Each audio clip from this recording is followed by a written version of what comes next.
Los menospreciados. Primera de Samuel, capítulo 16 versículo 7.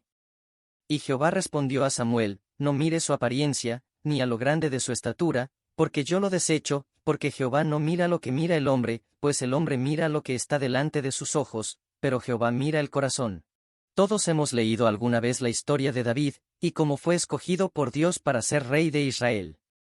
Pero, la verdad es que para David no fue nada sencillo, porque para lograr ocupar su lugar como rey, primero le fue necesario luchar contra los estereotipos que el mundo tenía de él. Es que David era el más pequeño de sus hermanos, y además era un hijo concebido en pecado, pues se consideraba un hijo ilegítimo que su padre Isaí tuvo fuera del matrimonio, y por lo tanto, en su casa, y por su propia familia, era menospreciado. Y esto quedó evidenciado en el momento en que Samuel le pidió a Isaí reunir a todos sus hijos para visitarlos, y escoger de entre ellos al próximo rey de Israel. Pero Isaí, su padre, reúne a todos excepto a David, a él ni siquiera lo consideró, pues a sus propios ojos, David no era digno y era inmerecido de ese cargo, descalificando de antemano. Primera de Samuel, capítulo 16 versículo 11. Entonces dijo Samuel a Isaí: ¿Son estos todos tus hijos? Y él respondió: Queda aún el menor, que apacienta las ovejas. Y dijo Samuel a Isaí: Envía por él, porque no nos sentaremos a la mesa hasta que él venga aquí. Y si su familia lo menosprecia, ya ni hablemos de la sociedad, para la que David era solamente un hijo bastardo, que además ocupaba uno de los oficios considerados más bajos en el sistema, pastor de ovejas. Para la familia y la sociedad David era lo peor de lo peor, era insignificante y menospreciado, pero aún con toda esa imagen negativa en contra, Samuel lo eligió a él de entre todos sus hermanos mayores.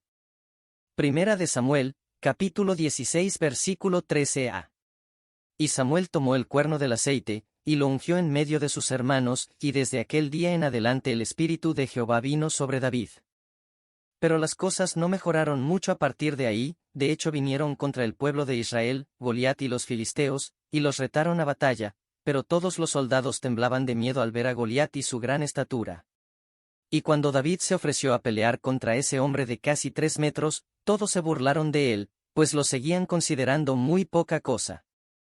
Primera de Samuel, capítulo 17 versículos 32 y 33.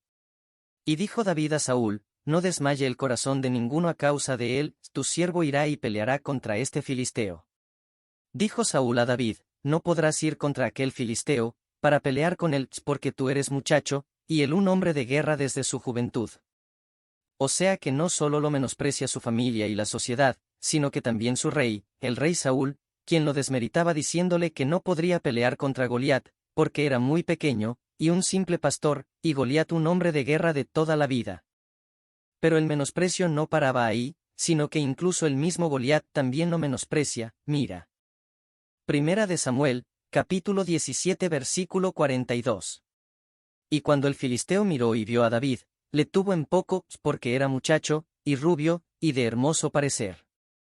Ya todos conocemos el desenlace de esta historia: David vence a Goliat, logra la admiración del pueblo, y ese suceso se convierte en el inicio de un camino que termina con él como rey de Israel.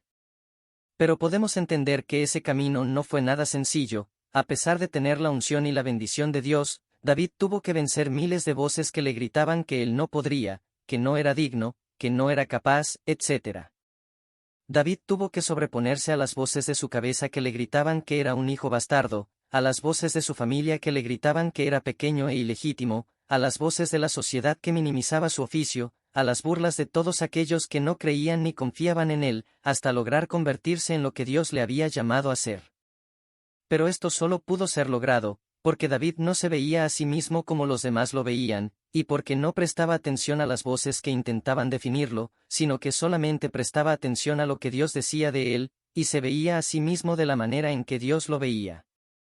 Es por eso que la Biblia describe sus ojos como hermosos, y no porque fueran azules, verdes o muy grandes, sino porque tenían la capacidad de ver lo que Dios ve. 1 Samuel, capítulo 16 versículo 12. Envió, pues, por él, y le hizo entrar, y era rubio, hermoso de ojos, y de buen parecer. Entonces Jehová dijo: Levántate y úngelo, porque este es. Debemos lograr vernos como Dios nos ve, creer y hablar de nosotros mismos como Dios lo hace. Si Dios nos llama hijos amados, más que vencedores, justos, sabios, santos, redimidos, y nos dice que todo lo podemos en Cristo, que somos fuertes, valientes, dignos, etc., ¿qué importa entonces lo que el mundo opine? ¿Por qué permitimos que nos defina a alguien que no nos conoce verdaderamente, y decidimos ignorar la voz de aquel que nos creó y nos conoce más que nadie? Ignora la voz del mundo, de la sociedad e incluso de tu propia familia, solamente escucha la voz de Dios y permítele a Él decirte quién eres en realidad y de qué eres capaz. Segunda de Crónicas, capítulo 6 versículo 6. Mas a Jerusalén he elegido para que en ella esté mi nombre, y a David he elegido para que esté sobre mi pueblo Israel.